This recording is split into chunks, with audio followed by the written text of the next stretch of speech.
Hello friends, welcome back to my channel. ನಾನಿವತ್ತು ನಿಮಗೆ ಸಿಂಪಲ್ಲಾಗಿ ಗೋರಿಕಾಯಿ ಅಥವಾ ಚೌಳಿಕಾಯಿ ಪಲ್ಯ ಹೇಗೆ ಮಾಡೋದು ಅಂತ ತೋರಿಸ್ತಾ ಇದ್ದೀನಿ. ಇದು ಜೋಳದ ರೊಟ್ಟಿ, ಚಪಾತಿ, ಬಿಸಿ ಬಿಸಿ ಅನ್ನಕ್ಕೆ ತುಂಬಾ ರುಚಿಯಾಗಿರುತ್ತೆ.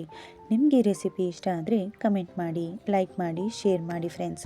ಬನ್ನಿ ಇವಾಗ ಗೋರಿಕಾಯಿ ಪಲ್ಯ ಯಾವ ಥರ ಮಾಡೋದು ಅಂತ ನೋಡೋಣ. ಮೊದಲಿಗೆ ಒಂದು ಬಾಣಲಿನ ಇಟ್ಕೊಂಡು ಅದಕ್ಕೆ ಸ್ವಲ್ಪ ಎಣ್ಣೆ ಹಾಕಿ ಗೋರಿಕಾಯಿನ ಹಾಕಿ ಚೆನ್ನಾಗಿ ಒಂದು 5ರಿಂದ 10 ನಿಮಿಷಗಳ ಕಾಲ ಹುರ್ಕೋಬೇಕು. ನಂತರ ಒಂದು ಮಿಕ್ಸಿ ಜಾರಿಗೆ ಹಸಿ ಕೊಬ್ಬರಿ, ಬೆಳ್ಳುಳ್ಳಿ, ಹಸಿ ಮೆಣಸಿನಕಾಯಿ, ಕೊತ್ತಂಬರಿ ಸೊಪ್ಪು, ಸ್ವಲ್ಪ ನೀರು ಹಾಕಿ ರುಬ್ಕೊಳ್ಳಿ.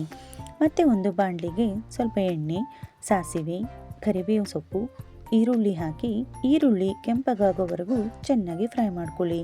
ನಂತರ ರುಬ್ಬಿದ ಮಸಾಲೆ, ಸ್ವಲ್ಪ ನೀರು ಹಾಕಿ ಹಸಿ ವಾಸನೆ ಹೋಗೋವರೆಗೂ ಚೆನ್ನಾಗಿ ಒಂದು 5 ನಿಮಿಷಗಳ ಕಾಲ ಫ್ರೈ ಮಾಡ್ಕೊಳ್ಳಿ.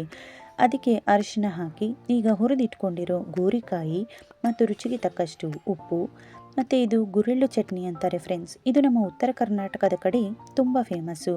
ಇದನ್ನು ನಮ್ಮ ಎಲ್ಲ ಅಡುಗೆಗಳಿಗೂ ಯೂಸ್ ಮಾಡ್ತಾರೆ. ಇದನ್ನು 1 ಸ್ಪೂನ್ ಆಗುವಷ್ಟು ಹಾಕಿ ನಂತರ ಸ್ವಲ್ಪ ನೀರು ಹಾಕಿ ಕೊನೆಯದಾಗಿ ಸ್ವಲ್ಪ ಕೊತ್ತಂಬರಿ ಸೊಪ್ಪು ಹಾಕಿ ಚೆನ್ನಾಗಿ ಮಿಕ್ಸ್ ಮಾಡಿ. ನೋಡಿದ್ರಲ್ಲ ಫ್ರೆಂಡ್ಸ್, ಸಿಂಪಲ್ಲಾಗಿ ಗೋರಿಕಾಯಿ ಅಥವಾ ಚೌಳಿಕಾಯಿ ಪಲ್ಯ ಹೇಗೆ ಮಾಡೋದು ಅಂತ. ವಿಡಿಯೋ ಇಷ್ಟ ಆಗಿದ್ದರೆ ಲೈಕ್ ಮಾಡಿ, ಶೇರ್ ಮಾಡಿ. ಇನ್ನೂ ಹೆಚ್ಚಿನ ವಿಡಿಯೋಗಳಿಗಾಗಿ ನಮ್ಮ ಚಾನಲ್ನ ಸಬ್ಸ್ಕ್ರೈಬ್ ಮಾಡ್ಕೊಳ್ಳಿ ಫ್ರೆಂಡ್ಸ್. ಈ ವಿಡಿಯೋನ ನೋಡಿದ್ದಕ್ಕಾಗಿ ಥ್ಯಾಂಕ್ ಯು ಸೋ ಮಚ್.